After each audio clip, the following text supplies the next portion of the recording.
Hello, my name's Nayaswami Premdas, and I live here at Ananda Village in Northern California. I wanted to talk to you today about divine friendship. I really learned about the importance of this term through the teachings of Paramahansa Yogananda, but I saw them in practical, everyday living here at Ananda Village, and especially through the many devotees who were trained under Swami Kriyananda, who I consider to be my teacher. Swami Kriyananda had a book called In Divine Friendship, and it's one of my favorite reference works.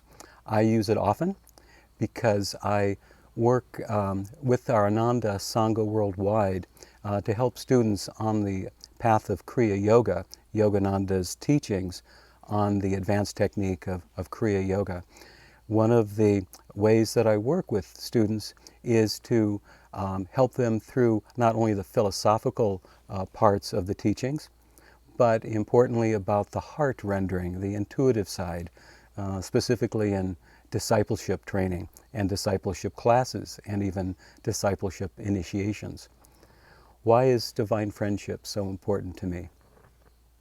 Because, as Swami would say, it also makes me happy. When I can see the divine in others, when I can see the divine in the things around me, in nature, in people, in myself, I myself am happier, and I can then become a better channel for everything that I believe in. What do we believe in on this path?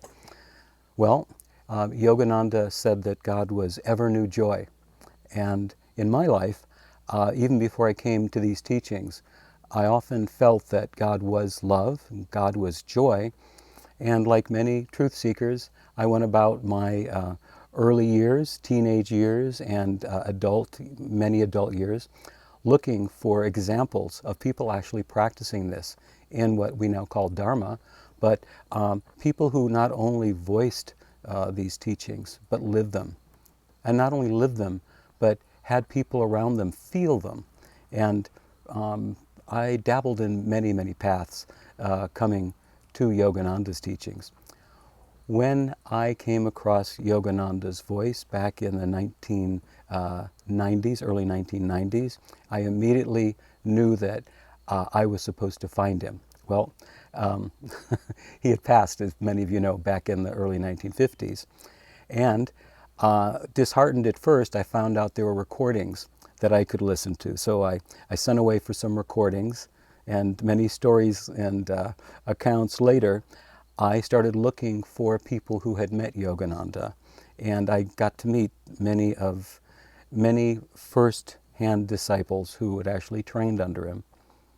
But lo and behold, I came to Ananda I thought to meet Swami Kriyananda, but I came to Ananda to take a yoga teacher training, which gave me the principles I already believed in, and I was already practicing as a yoga instructor and as a massage therapist.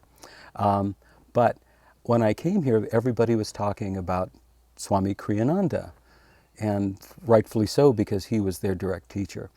I thought, why are we talking about this man? I came here to find out about Yogananda and get my yoga certificate. Well, the channel's blessed by what flows through it, Yogananda said. And I encountered through his students, through Swami Kriyananda's students, people who were blessed by being that channel, and that made me want even more to be able to meet Swami, which I eventually did. And I was given about 5 opportunities that one could say, when they're new on the path, that they were synchronistic, that there was no coincidence, that I was fortunate. But I look back now and realize that God, through the Guru, through my involvement with Ananda, presented me with a living example of discipleship, someone who lived in divine friendship with all because his Guru had taught him the importance of seeing spirit everywhere, Satchidananda, ever new joy.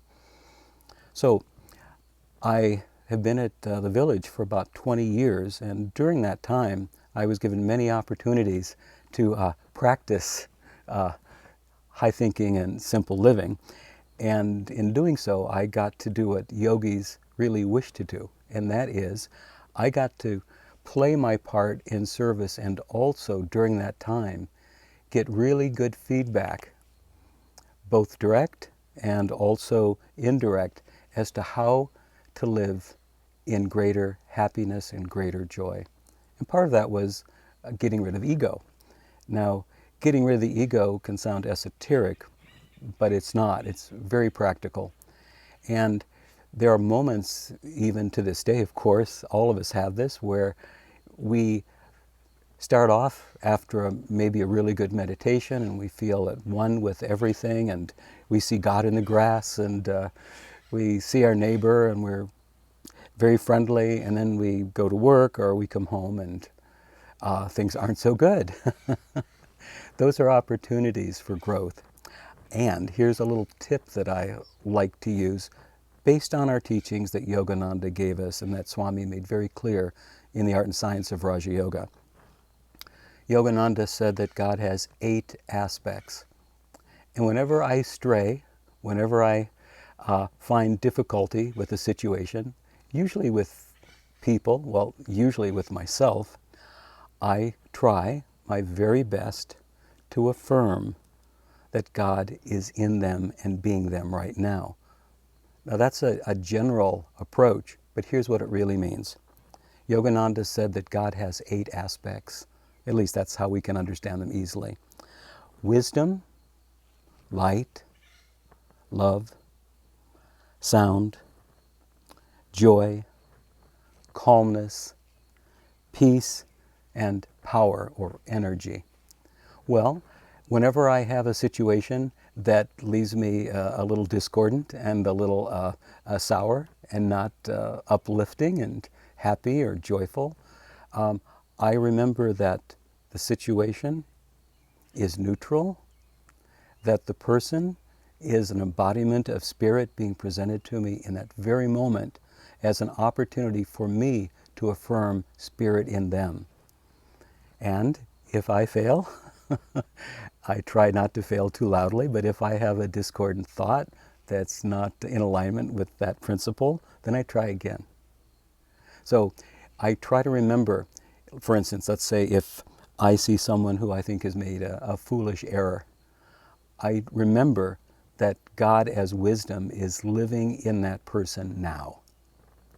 And instead of engaging with the person in debate or in anger, any kind of discord, I simply will be quiet, reflect, and just bless them and say something kind to them. And then sure enough, if the situation goes on for any length of time, the resolution is always one that's uplifting. At worst, it's neutral, but it always comes around. But it comes around in Spirit's time, not in mine. So I see love in many people and places and things. My name, Premdas, Nayaswami Premdas, Premdas has the root of prema, or divine love, and das is the word in the Hindi tradition that means servant of.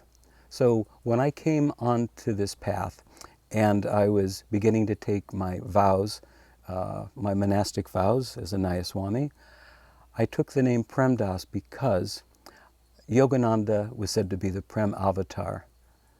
The Prem Avatar meaning the avatar of love. And I wanted to always remember that the Guru that has led me on my path and has led my many lives and will lead me in the future is my guiding star. He's my pole star. So every time I hear my name, I remember that I'm the servant of divine love. And to me, the Guru takes that place. I'm so blessed to be here because I've also had the direct living guide of a great, I would say, saint, Swami Kriyananda, who, by his living example, with me, with many others, always seeing the potential in each one of us. Yogananda said that we have unlimited possibilities. And again, whenever I think I fall short or I misjudge or judge someone or a situation, I remember that potential is still there and it's just temporarily covered up, which really changes my attitude. And attitude really is almost everything on the path. An attitude of can-do, of let's make it snappy, say yes to life is something that Swami Kriyananda gave by leadership examples to everyone here who he was training during the many years of Ananda village. So the other aspect that resonates very much with me is joy.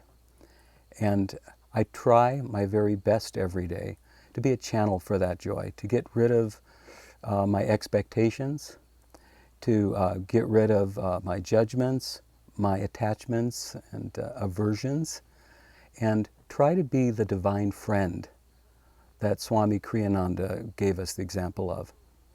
And in that, I find it very nice when I'm in correspondence with devotees around the world. I mentioned the term in divine friendship. So first of all, I'd like to recommend the book that I mentioned, and that's Swami's book, In Divine Friendship. There are many, many letters he wrote over 30-some years, maybe longer, to individuals with all types of situations. It's a great resource. But just like In Divine Friendship implies, there's a personal relationship that's very important in the transmission of these teachings. If there's anything at all that I mentioned, or questions you have about friendship, about harmony, about working with others, frankly, you're welcome to call or write me. I tend to be our Ananda Sangha's cosmic concierge. And I often have people from other paths as well as Ananda and Yogananda's paths calling me up and asking me questions about specifics for counseling, for direction, but also for resources and references about the teachings.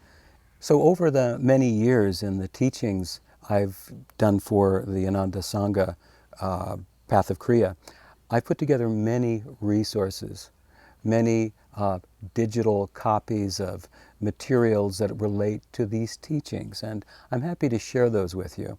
Also, one of the great resources we have that comes from Ananda is our Ananda online community, especially our virtual community, where many of our finest teachers, and I should actually say friendliest devotees, are there guiding. Swami was very clear in his teaching of us to tell us that we should be sharing and not coming across as the teacher, but as a friend and guide to those who are coming on our path. Many blessings.